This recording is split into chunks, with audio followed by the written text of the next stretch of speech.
وعدنا موسى 30 ليلة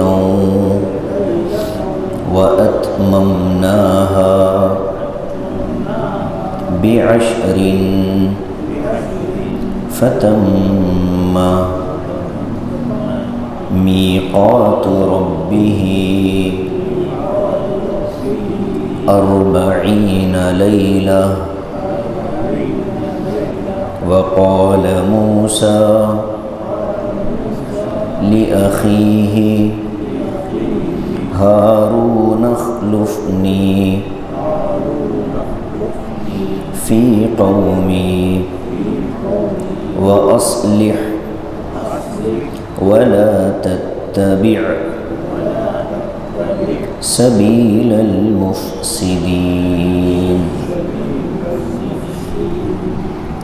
صدق اللہ العظیم ووعدنا موسیٰ 30 لیلہ، اور ہم نے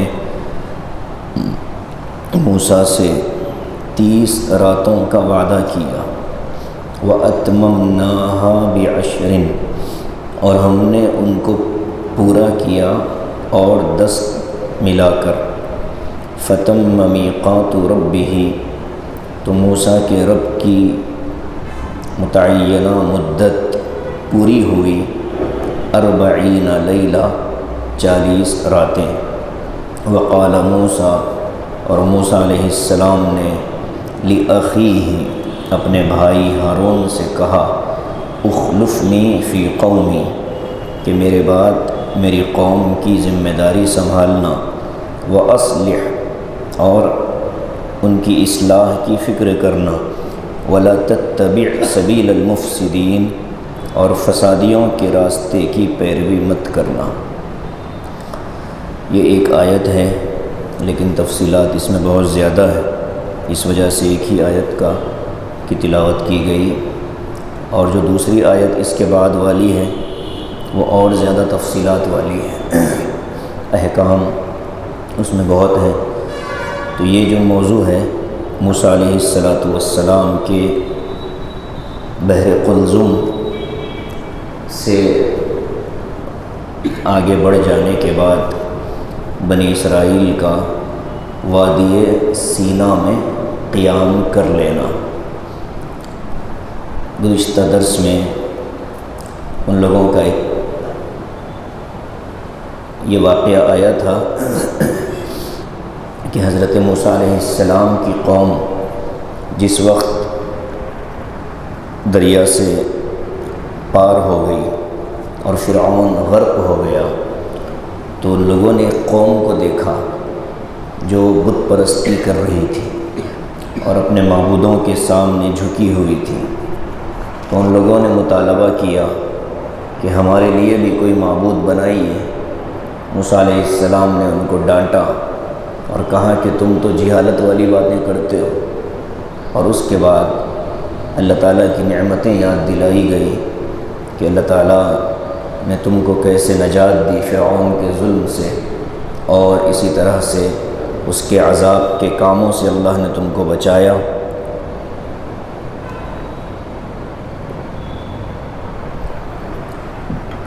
اس کے باوجود تم اللہ تبارک و تعالیٰ کے ساتھ کسی اور معبود کو چاہتے ہو۔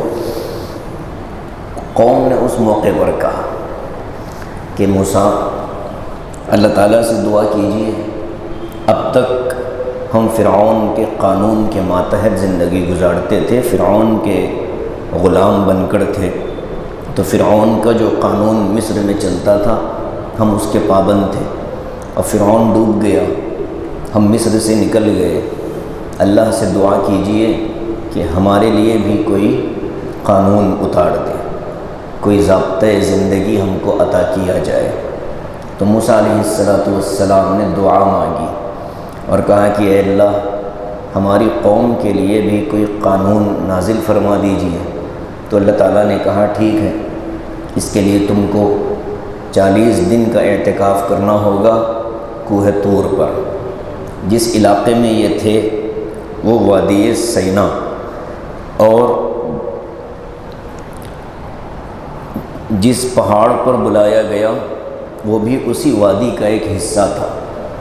وادی سینا میں طور سینا کے نام سے پہاڑ موجود ہے۔ آج بھی مصر اور مدین کے درمیان میں یہ پہاڑی علاقہ آتا ہے، وادی سینا کے نام سے جگہ موجود ہے۔ گوگل پر دیکھیں ماؤنٹ سینا تو پہاڑ کی تصویریں بھی آپ کو نظر آ جاتی ہیں۔ یہ وہی پہاڑ تھا جس پر حضرت موسیٰ علیہ السلام کو بلایا گیا، وہاں ان سے 40 راتوں کا اعتکاف کروایا گیا، اور اسی پہاڑ پر تورات کی لکھی ہوئی تختیاں ان کو عطا کی گئی، اور اسی پہاڑ پر اللہ تبارک و تعالیٰ کی تجلی حضرت موسیٰ علیہ السلام کو ہوئی۔ اگلی آیت میں اسی تجلی کا تذکرہ ہے۔ تو پہاڑ پر بلایا گیا۔ موسیٰ علیہ السلام کی قوم بنی اسرائیل کی تعداد بہت زیادہ تھی۔ قوم بنی اسرائیل تقریباً 6,70,000 کے آس پاس کی تعداد میں تھے، اور 12 الگ الگ سرداروں کے ماتحت وہ رہا کرتے تھے۔ 12 خاندان اور 12 قبیلے تھے، ہر قبیلے کا ایک سردار تھا، اور یہ سارے کے سارے 12 سردار حضرت موسیٰ علیہ السلام کی ماتحتی میں رہتے تھے۔ تو اللہ کے نبی جب جانے لگے حضرت موسیٰ، تو ان کے بڑے بھائی تھے حضرت ہارون۔ یہ حضرت ہارون موسیٰ علیہ السلام سے 3 سال بڑے تھے عمر میں۔ تو حضرت ہارون سے انہوں نے فرمایا کہ بھائی وہ بھی نبی ہے، حضرت ہارون بھی نبی ہے اور حضرت موسیٰ بھی نبی۔ تو حضرت موسیٰ علیہ السلام نے فرمایا کہ میں اللہ کے بلانے پر جا رہا ہوں۔ اللہ تعالیٰ نے بلایا تھا، وَوَاعَدْنَا، ہم نے موسیٰ سے وعدہ لیا کہ تم کو اگر قانون کی کتاب چاہیے تو تم کو 40 راتیں اعتکاف کرنا ہوگا۔ تو اللہ تبارک و تعالیٰ کے بلانے پر حضرت موسیٰ علیہ السلام تشریف لے گئے، اور حضرت ہارون علیہ السلام کو جو ان کے وزیر تھے، نائب تھے، معاون تھے، ان سے فرمایا اخلفنی فی قومی، میری قوم میں میری جگہ پر تم کو رہنا ہے۔ اب یہ جو ذمہ داری دی گئی، خلافت دی گئی، یہ نبوت میں نہیں بلکہ انتظامی معاملات میں، اس لیے کہ حضرت موسیٰ علیہ السلام نبی ہیں، تو جب وہ کوہ طور پر گئے تب بھی نبی ہیں، جب واپس آئے تب بھی نبی ہیں، اور حضرت ہارون علیہ السلام یہ بھی نبی ہیں۔ تو جو حضرت موسیٰ نے فرمایا کہ میرے بعد میری قوم میں رہنا اور ان کی ذمہ داری سنبھالنا، تو نبوت سے متعلق معاملات میں نہیں بلکہ ذمہ داری سے متعلق معاملات میں، چونکہ وہ 12 کے 12 سردار حضرت موسیٰ کی ماتحتی میں رہتے تھے، تو اس مقام پر حضرت ہارون کو بٹھایا گیا، اور حضرت ہارون علیہ السلام کے حوالے اپنی قوم کو کر کے حضرت موسیٰ چلے، پہاڑ پر پہنچے۔ 30 راتوں کے لیے اللہ نے پہلے بلایا تھا۔ اب یہ جو 30 راتیں ہیں، یہ صرف راتوں کا لفظ ذکر تو کیا گیا، لیکن اس کا مطلب پورا دن اور پوری رات ہوتی ہے۔ یہاں ایک اہم بات ہم کو سمجھنی چاہیے کہ اللہ تبارک و تعالی نے سورج اور چاند 2 چیزیں پیدا فرمائی، اور دونوں سے انسان اپنی تاریخوں کا پتہ کرتا ہے۔ تاریخیں جو معلوم ہوتی ہیں سورج اور چاند کے ذریعے سے۔ مفسرین نے جملہ لکھا کہ الشمس للمنافع والقمر للمناسک۔ کیا کہا کہ سورج جو ہے یہ دنیاوی فائدے کی چیزوں کے لیے مددگار ہے، اور چاند عبادتوں کے لیے مددگار ہے۔ عبادتیں جو ہوں گی وہ چاند کی بنیاد پر ہوں گی، یعنی اسلامی تاریخ جو چلے گی وہ چاند کی بنیاد پر، اور دنیاوی معاملات جو ہوں گے وہ سورج کی بنیاد پر۔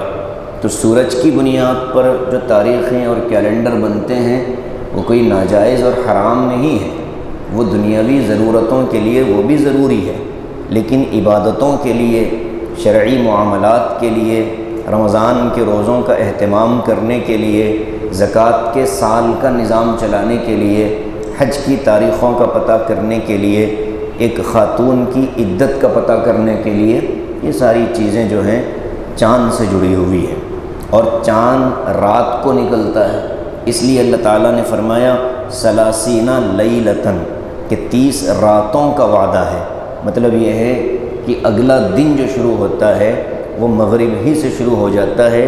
اسلامی تاریخ جو بدلتی ہے وہ رات سے بدلتی ہے، دن سے تاریخ نہیں بدلتی، اور سورج کی تاریخ یہ رات کے آدھے حصے سے بدلتی ہے، جبکہ نہ وہاں سورج ہوتا ہے نہ سورج کا کوئی بچہ ہوتا ہے، لیکن اب وہ ایک تاریخ بدلنے کے لیے نظام بنا لیا لوگوں نے کہ رات 12 بجے کے بعد تاریخ بدلے گی، جبکہ سورج کا کوئی عمل دخل اس تاریخ میں نہیں ہے، جبکہ چاند کی جو تاریخ بدلتی ہے وہ وقت چاند کے نکلنے کا ہوتا ہے۔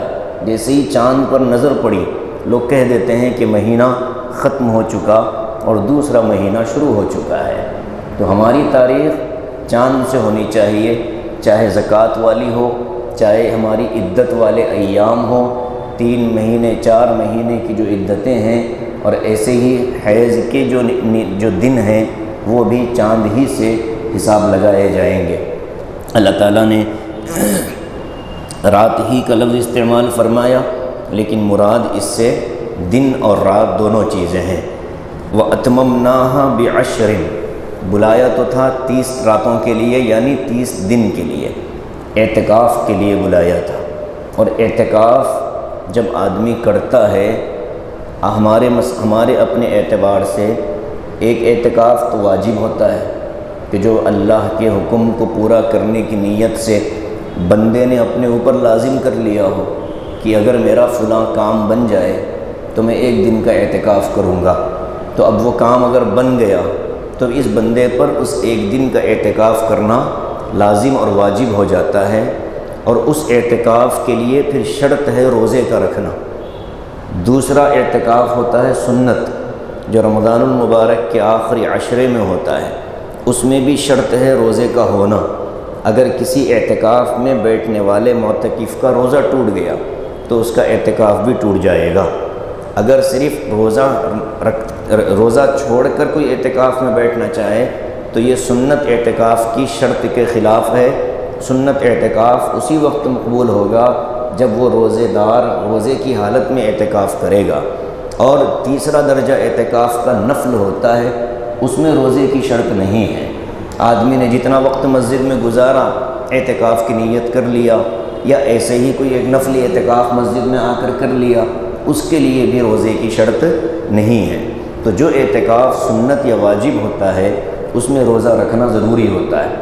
اب حضرت موسیٰ علیہ السلام کو اللہ تعالیٰ نے بلایا تو یہ اعتکاف کون سا تھا؟ ظاہر ہے کہ اللہ نے حکم دے کر کے بلایا ہے، اور صراحت کے ساتھ حکم دے کر بلایا، تو یہ اعتکاف کم از کم واجب کے درجے کا تو ہے، ورنہ تو فرض ہوگا، لیکن واجب کا درجہ بھی اگر ہم مان کر چلیں تب بھی اس اعتکاف میں روزہ رکھنا ضروری تھا۔ تو موسیٰ علیہ السلام نے پورا 1 مہینہ روزے کے ساتھ اعتکاف فرمایا پہاڑ پر، جہاں اللہ نے حکم دیا ان کو ملائکہ کے ذریعے۔ اب یہ جو پورا مہینہ تھا یہ کون سا مہینہ تھا؟ تو مفسرین فرماتے ہیں کہ یہ ذی قعدہ کی پہلی تاریخ سے ذی قعدہ کی آخری تاریخ تک کا مہینہ تھا۔ ذی قعدہ کی پہلی تاریخ سے آخری تاریخ تک کا مہینہ تھا۔ 30 روزے رکھے حضرت موسیٰ نے، اور 30 روزوں میں معمول یہ تھا کہ رات کے وقت بھی افطار نہیں فرماتے تھے، 30 دن مستقل روزوں کا اہتمام فرمایا، نہ صبح کچھ کھاتے تھے نہ رات کو کچھ کھاتے تھے، اتنی بڑی قربانی اور مجاہدہ ہوتا تھا۔ 30 راتیں گزر گئی، 30 روزے ختم ہو گئے۔ اب موسیٰ علیہ السلام نے جب یہ دیکھا کہ 30 روزے بھی ہو گئے، 30 دن کا اعتکاف بھی ہو گیا، تو حضرت موسیٰ نے مسواک کر لی۔ اب جو مسواک کی انہوں نے، تو اللہ تبارک و تعالیٰ کی طرف سے فرشتوں نے آ کر کہا مسواک کیوں کیا؟ حضرت موسیٰ نے فرمایا کہ کیوں؟ کہنے لگے کہ اللہ تبارک و تعالیٰ نے آپ کی روزے اور بھوکے پیٹ رہنے کی وجہ سے، جو تبخیر معدہ کی وجہ سے جو آپ کے منہ سے بو آتی تھی، اس کے بارے میں اللہ فرماتے ہیں کہ یہ تو مشک سے زیادہ پسندیدہ ہے مجھے۔ مشک سے زیادہ پسندیدہ خوشبو تھی ہمیں اور اللہ کو، اور آپ نے مسواک کر کے اس کو دور کر دیا۔ لہٰذا اللہ کی طرف سے حکم یہ ہے کہ آپ 10 دن اور اعتکاف کریں، 10 دن اور روزوں کا اہتمام کریں۔ تو حضرت تھانوی رحمۃ اللہ علیہ فرماتے ہیں کہ دیکھو اللہ تبارک و تعالیٰ نے حضرت موسیٰ علیہ السلام کی روحانیت کو اس مقام تک پہنچانا چاہا جس مقام پر وہ اللہ کی امانت کو حاصل کر لے، لیکن ایک اپنے عمل سے اور اپنے خیال سے ایک جائز کام کر لیا حضرت موسیٰ نے، کوئی گناہ کا کام نہیں مسواک، ایک جائز کام لیکن اپنی عقل سے کر لیا تھا، جس کے نتیجے میں مزید ان کو 10 دن اور بیٹھنا پڑا۔ کہتے ہیں کہ جب کوئی بندہ کسی اللہ والے کے ہاتھ میں ہاتھ دے دے یا کسی مصلح کے ہاتھ میں ہاتھ دے دے تو اس کو اپنی عقل کا استعمال روحانی دنیا میں منع ہو جاتا ہے، چاہے کتنی ہی اچھی چیز سامنے ہو، لیکن جب تک مصلح اور شیخ سے اس کا مشورہ نہ کر لیا جائے روحانی دنیا میں آدمی ترقی نہیں کر پاتا۔ حضرت موسیٰ علیہ السلام سے فرمایا گیا کہ 10 دن اور یہ دوسری مرتبہ حضرت موسیٰ کے ساتھ 10 دن کا قصہ ہوا، 10 یعنی مدت طے ہوئی، اور اضافی مدت کے لیے حضرت موسیٰ نے ایک حضرت شعیب علیہ السلام کے پاس جب پہنچے، جب بیٹیوں کو بکریوں کو پانی پلایا، بیٹیوں کی مدد کی، تو حضرت شعیب علیہ السلام نے کیا کہا کہ انی ارید ان انکحک احدی ابنتی ہاتین علی ان تأجرنی 8 حجج، کہ میں یہ چاہتا ہوں کہ اپنی ان دونوں بیٹیوں میں سے ایک کا نکاح تیرے ساتھ کر دوں اس مدت کی اجرت پر کہ تم 8 سال میرے پاس رہو گے۔ وَإِنْ أَتْمَمْتَهَا 10 کیا آگے کیا ہے، اور اگر تم نے 10 سال پورے کر دیے تو یہ تمہاری طرف سے۔ تو حضرت موسیٰ علیہ السلام نے کیا کہا، انشاءاللہ تم مجھے امانت دار پاؤ گے، اور واللہ علی ما نقول وکیل، اور ہم نے جو معاہدہ کیا ہے اس پر گواہ اور وکیل کون ہے، خود اللہ تبارک و تعالی۔ تو وہاں بھی 8 سالہ مدت طے ہوئی، موسیٰ علیہ السلام نے 10 سال پورے کیے۔ فلما قضى موسیٰ الاجل، 10 سال کی مدت پوری کی، یہاں 30 راتوں کے لیے بلایا، 40 راتوں کی مدت پوری کی۔ تو حضرت موسیٰ علیہ السلام کو اللہ نے حکم دیا کہ 40 راتیں تم کو پورے کرنا ہے۔ اب یہاں اللہ فرماتے ہیں فَتَمَّ مِيقَاتُ رَبِّهِ 40 لیلہ، اللہ تعالیٰ کی متعین کردہ مدت کو حضرت موسیٰ نے پورا کیا۔ کتنی راتیں؟ 40 راتیں۔ اب یہ 40 راتیں یا 40 دن شریعت اسلامیہ میں ان کی بڑی اہمیت ہے۔ حضرت موسیٰ علیہ السلام کا واقعہ دیکھ لیں، یہاں بھی اللہ تعالیٰ نے 40 روزہ قیام اور اعتکاف فرما کر حضرت موسیٰ علیہ السلام کی روحانیت کو مضبوط کیا، اور ان کے اندر وہ صلاحیت پیدا ہو گئی کہ وہ تورات کو حاصل کرنے کے قابل بن سکے۔ تورات کو حاصل کیا گیا، اور حضرت داؤد علیہ السلام کو جب زبور ملی تو ان سے حکم ملا کہ تم اپنی عبادت گاہ کو بند کر کے بیٹھ جانا، وہیں ان کو زبور عطا کی گئی۔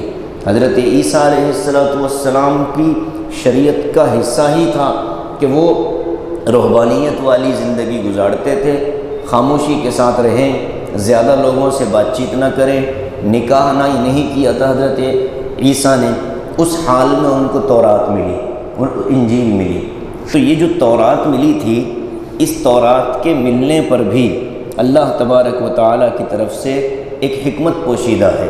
قوم نے حضرت موسیٰ سے مطالبہ کیا کہ اللہ سے دعا مانگیں کہ اللہ تعالیٰ قانون نازل کرے۔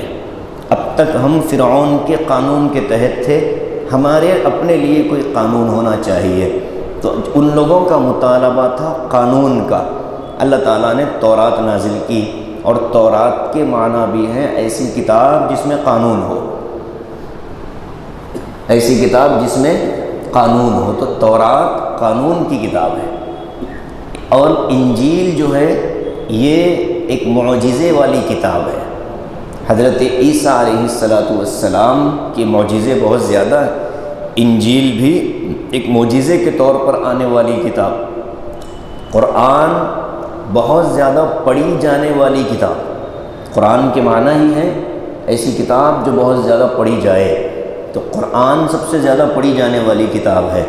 تو یہ جو حضرت موسیٰ علیہ السلام نے اپنی قوم کو چھوڑ کر اللہ کے حکم پر 40 روزہ اعتکاف کیا، اس کو بنیاد بنا کر دنیا کے اندر بہت سے احوال میں 40 دن کو معتبر مانا جاتا ہے، اور انسانی تخلیق کے مراحل بھی ہر 40 دن میں انسان کی تخلیق کا ایک مرحلہ پورا ہو جاتا ہے۔ اللہ تعالیٰ نے ایک مرحلے کو پورا کیا، اور شریعت کے احکام بھی 40 دن کے بہت ہیں۔ جیسے ایک عورت نے بچہ جنا، ولادت ہوئی، اب اس کے بعد اس کو جو نفاس کا خون آتا ہے، کسی کو بہت جلد رک جاتا ہے اور کسی کو بہت دیر تک چلتا ہے۔ تو اگر کسی کو بہت دیر تک چلے تو میگزیمم کیا مدت ہے کہ اس میں ایک عورت نماز نہیں پڑھے گی، روزے نہیں رکھے گی، تو وہ کتنے دن کی مدت؟ تو کہا کہ 40 دن تک کی مدت مانی جائے گی، یعنی ایسی عورت جس کو مستقل خون آ رہا ہو ولادت کے بعد، اور 40 دن تک خون آتا رہے، 40ویں دن ولادت کا وقت جیسے ہی ہوا، یعنی ولادت کے وقت سے 40ویں دن جب وہی ٹائم آ جائے تو پھر اس عورت پر حکم لگایا جائے گا کہ اب تم غسل کرو گی اسی حالت میں جس حالت میں تم ہو۔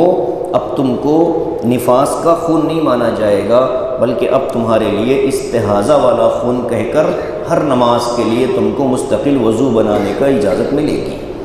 یہاں 40 دن، اب یہاں خون جاری ہو تب 40 دن تک انتظار ہوگا، اور اگر کسی کے ایک ہفتے میں خون بند ہو جائے تو شریعت کہتی ہے کہ اس عورت پر غسل واجب ہو چکا ہے، بلکہ فرض ہو چکا ہے۔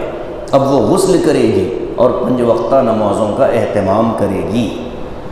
یہاں آ کر ہماری عورتیں نقصان اٹھا لیتی ہیں۔ 40 دن تک خون جاری تو نہیں ہوتا عام طور پر، لیکن ایک نظام بنا لیا کہ 40 روزہ غسل ہوتا ہے، پورا خاندان مل کر جیسے ایک مردے کو نہلاتے ہیں ایسے اس خاتون کو مخصوص انداز میں نہلانے کی رسم و رواج پورے کیے جاتے ہیں۔ شریعت اسلامیہ کی اس میں کوئی اصل نہیں ہے۔ ایسے ہی 40 دن کی مدت ایک مرد آدمی یا ایک خاتون اپنے جسم کے زائد بالوں کو کب تک صاف کر سکتی ہے یا کر سکتا ہے، تو شریعت نے لمٹ لگا دی۔ افضل یہ ہے کہ ہر جمعہ صاف کیا جائے، بہتر یہ ہے کہ 15 دن میں صاف کیا جائے، حرام یہ ہے کہ 40 دن تک چھوڑ دیا جائے۔ اگر کسی نے اپنی مونچھیں اور اپنی ضرورت سے زائد بال 40 دن تک نہیں صاف کیے تو وہ بندہ گناہگار ہے، اور اس کی نہ دعا قبول ہوگی نہ اس کی عبادتیں قبول ہوگی۔ 40 دن کا اہتمام یہاں بھی کیا گیا، اعتبار کیا گیا۔ اب یہ تو شرعی ضابطے، اس کے علاوہ 40 دن انسانی فطرت میں بھی بہت زیادہ اثر انداز ہوتے ہیں۔ نبی علیہ السلام نے فرمایا کہ جو شخص 40 دن تک اخلاص کے ساتھ اللہ تبارک و تعالیٰ کی رضا کے لیے عبادت کرتا ہے، اس کے دل میں اللہ تبارک و تعالیٰ علم و حکمت کے چشمے پھوڑ دیتا ہے۔ 40 دن تک اخلاص کے ساتھ اللہ تبارک و تعالیٰ کی عبادت کرنے والے بندے کے دل میں علم و حکمت کے چشمے کھول دیے جاتے ہیں۔ اور وہ مشہور قصہ حضرت عمر رضی اللہ تعالیٰ عنہ کے زمانے کا لکھا ہے کہ ایک خوبصورت نوجوان تھا، ایک خوبصورت خاتون پر اس کا دل آ گیا، دونوں مسلمان تھے۔ مسجد آتا ہوا اس نے دیکھ لیا تو اس خاتون سے اس نے نکاح کا پیغام بھیجا۔ تو اس شخص نے کہا، اس خاتون نے کہا کہ تم 40 نمازیں، 40 دن کی نمازیں حضرت عمر رضی اللہ تعالیٰ عنہ کی اقتداء میں پڑھ کر پھر میرے پاس آنا۔ حضرت عمر امام تھے، ظاہر ہے کہ وہ خلیفہ تھے، حافظ قرآن تھے، وہی امامت کیا کرتے تھے۔ تو حضرت عمر رضی اللہ تعالیٰ عنہ کی اقتداء میں 40 نمازیں پڑھنے کا حکم کا مطالبہ کر کے وہ خاتون اپنے کام میں لگی اور یہ نوجوان اب پابندی سے حضرت عمر رضی اللہ تعالیٰ عنہ کے پیچھے مسجد نبوی میں نمازیں پڑھ رہا تھا، اس لیے کہ اس زمانے میں اور بھی مسجدیں تھیں مدینہ منورہ کے اندر، بہت سی مسجدیں تھیں، تقریباً 15-16 مسجدیں اس زمانے میں تھیں حضور کے زمانے کی۔ تو حضرت عمر کے زمانے میں یہ نمازیں ان کے پیچھے پڑھنے لگا۔ 40 دن گزرے تو ایک دن اچانک وہ خاتون اس نوجوان کے سامنے آئی تو اس نے نظریں جھکا کر راستہ بدل دیا۔ تو خاتون نے پوچھا اب کیا ہوا؟ تو کہنے لگی کہ اب میں معذرت خواہ ہوں، اللہ تبارک و تعالیٰ کی محبت اب آپ کی محبت پر غالب آ چکی ہے۔ تو کہتے ہیں کہ 40 دن حضرت عمر رضی اللہ تعالیٰ عنہ کی اقتداء میں نماز پڑھ کر انسان کا قلب بدل جاتا ہے۔ تو انسانی فطرت میں بھی 40 دن کا بڑا اہم حصہ ہے، چلہ کشی ہوتی ہے 40 دن کی۔ کوئی عامل بننا چاہتا ہے، کسی خاص عمل کا مجرب بننا چاہتا ہے تو اس کو حکم دیا جاتا ہے، اجازت دی جاتی ہے مخصوص اوقات میں 40 دن تک تم یہ تسبیح پڑھتے رہو اور اس کے بعد پھر تم لوگوں کو اس تسبیح کا دم کر سکتے ہو۔ ایسے ہی حضرت مولانا الیاس صاحب رحمۃ اللہ علیہ نے اسی کو بنیاد بنایا اور 40 دن تک انسان کو اپنے ماحول سے نکال کر دوسرے ماحول میں، مسجدوں کے ماحول میں رکھنے کا نظام بنایا اور 40 دن کا چلہ شروع کیا گیا۔ تو اس کی بڑی اہمیت ہے، لیکن لازم ضروری نہیں ہے۔ اہمیت الگ چیز ہوتی ہے اور ضروری ہونا الگ ہوتا ہے۔ یہ بہتر ہے کہ اگر کوئی 40 دن اپنی تربیت اور اصلاح کے لیے لگائے تو اس کو بڑا فائدہ ہوگا۔ اب حضرت موسیٰ علیہ السلام نکل پڑے، بھائی حضرت ہارون کو ذمہ داری سونپی۔ ہارون اخلفنی فی قومی، میرے قوم میں میرے بعد ذمہ دار بن جانا۔ ایک خلیفہ وقت کو کیا اپنی رعایا اور قوم کی ذمہ داری پوری کرنی پڑتی ہے؟ تو اس کے لیے علامہ شاطبی رحمۃ اللہ علیہ نے ایک کتاب میں لکھا، ایک خلیفہ اور بادشاہ کو 5 چیزوں کی حفاظت کرنی ہوتی ہے۔ ایک قوم کے ذمہ دار کو قوم کی 5 چیزوں کی حفاظت کرنی ہوتی ہے۔ سب سے پہلی چیز ان کی جان، دشمن کے حملے سے بچایا جائے، دشمن کے حملے کا شکار ہونے سے روکا جائے۔ دوسری چیز ان کا مال، چوروں اور ڈاکوؤں کے خطروں سے اپنی رعایا کے مال کو محفوظ کیا جائے۔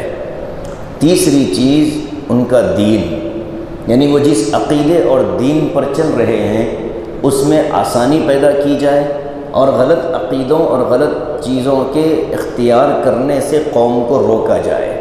اور نمبر 4 عقل، ایسے کسی کام میں ان کو مبتلا ہونے نہ دیا جائے جس سے عقل خراب ہو جاتی ہے۔ اسی لیے شراب پینے والے کو سزا دینے کا اختیار قاضی عدالت کے حکم پر خلیفہ وقت کو ہوتا ہے۔ خلیفہ وقت سزا کیوں دیتا ہے؟ اس لیے کہ وہ ذمہ دار تھا شراب کے نہ پینے کا، اب نہ پیے جانے کا۔ جب اس نے شراب پی تو سزا بھی خلیفہ وقت ہی دے رہا ہے۔ ایسے ہی کسی نے کسی کی جان لے لی تو اس جان کی حفاظت خلیفہ وقت کی ذمہ داری تھی۔ ان کی ذمہ داری کے باوجود اس شخص نے ان کی ذمہ داری میں دخل اندازی کر کے اس کو قتل کیا، تو اب اسلام نے قتل کا حکم دیا لیکن ذمہ داری دی پھر خلیفہ وقت کو، اس لیے کہ جب ایک قاتل کو تم مارو گے تو پھر دوسرے لوگ بھی قتل کرنے سے اپنے آپ کو روکیں گے۔ وَلَكُمْ فِي الْقِصَاصِ حَيَاتٌ، جان کے بدلے جان اڑا دینے میں زندگی کی حفاظت ہے۔ اللہ نے فرمایا کہ ایک قتل کرنے والے کو تم نے قتل کر دیا تو اس کا مطلب یہ ہے کہ اب دوسرے قتل کرنے والے ڈریں گے کہ اس حکومت اور اس عدالت میں قتل کرنے والے کی بخشش نہیں ہو سکتی، تو لوگ قتل سے بچیں گے اور دوسری جانیں محفوظ رہیں گی۔ چوتھی چیز عقل کی حفاظت اور 5ویں چیز نسل کی حفاظت۔ انسان نسل کو آگے بڑھاتا ہے جائز رشتوں کے ذریعے سے، تو بدکاری اور زناکاری کے چیزوں کو روکنا یہ بھی خلیفہ وقت کی اور اسلامی حکمران کی ذمہ داری ہے۔ ان 5 معیارات پر کون سی اسلامی حکومت اس زمانے میں قائم ہے آپ اندازہ لگا سکتے ہیں۔ جو حکومت ان 5 اصولوں پر قائم ہے آپ یقین کے ساتھ کہہ دیجئے کہ یہ اسلامی حکومت ہے، اور اگر ان میں سے کسی ایک معاملے میں بھی جھول ہے تو سمجھ لیجئے کہ یہ اسلامی حکومت نہیں ہے، یہ نامدار مسلمانوں کی حکومت ہے، اور مسلمانوں کی حکومت پر اللہ کے کوئی وعدے نہیں ہیں، اسلامی حکومت والوں کے لیے اللہ کے وعدے ہیں۔ تو حضرت ہارون علیہ السلام کے ذمے یہ 5 کام کیے حضرت موسیٰ نے: جان کی حفاظت، مال کی حفاظت، تیسرے نمبر پر دین کی حفاظت، عقل کی حفاظت اور نسل کی حفاظت۔ 5 حفاظتوں کی ذمہ داری خلیفہ وقت لیتا ہے۔ وَأَصْلِحْ وَلَا تَتَّبِعْ سَبِيلَ الْمُفْسِدِينَ، فرمایا کہ اصلاح کا کام کرتے رہنا اور مفسد لوگوں کے راستے پر نہ چل پڑنا۔ یہ مفسدین کون تھے؟ یہ وہی تھے جو پچھلے درس میں جن کا تذکرہ آیا، جنہوں نے حضرت موسیٰ سے پوچھا تھا کہ حضرت اس کی طرح پتلا ہمارا بھی بنا دیجیے اللہ تعالیٰ کا، ہم بھی اس پتلے کو دیکھ کر عبادت کریں۔ جیسے گزشتہ درس میں بات آئی تھی کہ ایک قوم کو دیکھ کر ان لوگوں نے مطالبہ کر دیا تھا حضرت موسیٰ سے، اجعل لنا الہا، ہمارے لیے بھی کوئی معبود بنا دیجیے تاکہ ہم عبادت کریں۔ تو اس وقت میں نے کہا تھا کہ اس طرح کا مطالبہ پوری قوم کی طرف سے نہیں آیا، کچھ لوگوں کی طرف سے آیا۔ تو وہ کچھ لوگ شریر قسم کے لوگ تھے، ان کے بارے میں فرمایا کہ وہ پھر کچھ نہ کچھ شرارت کریں گے، تم ان کی بات نہ ماننا۔ یہ نصیحت کی حضرت موسیٰ نے اور پھر چلے گئے۔ اب وہ گئے، اس کو اللہ نے اگلی آیت میں بیان فرمایا، اسی میں لفظ آتا ہے لن ترانی۔ موسیٰ نے مطالبہ کیا، اے اللہ آپ کو دیکھنا چاہتا ہوں۔ جب آواز آئی، کلام ہوا اللہ سے، تو موسیٰ علیہ السلام کے دل میں شوق پیدا ہو گیا کہ میں آواز سن کر ہی اتنا مدہوش ہوں، دیدار کر لوں۔ تو کہا کہ نہیں دیکھ سکتے، انشاءاللہ یہ ساری تفصیلات۔ اور پھر ایک عظیم مسئلہ ہے رؤیت باری تعالیٰ کا، کہ انسان اللہ تعالیٰ کو دیکھ سکتا ہے یا نہیں دیکھ سکتا۔ دنیا میں، آخرت میں، جنت میں، ان سارے مراحل پر انشاءاللہ تفصیلی گفتگو اگلے درس میں کی جائے گی۔ اللہ تعالیٰ ہم سب کو اپنے احکام پر چلنے کی توفیق نصیب فرمائے، اور شریعت کے اسرار و رموز سمجھنے کی اللہ ہم کو توفیق نصیب فرمائے۔ آمین وآخر دعوانا۔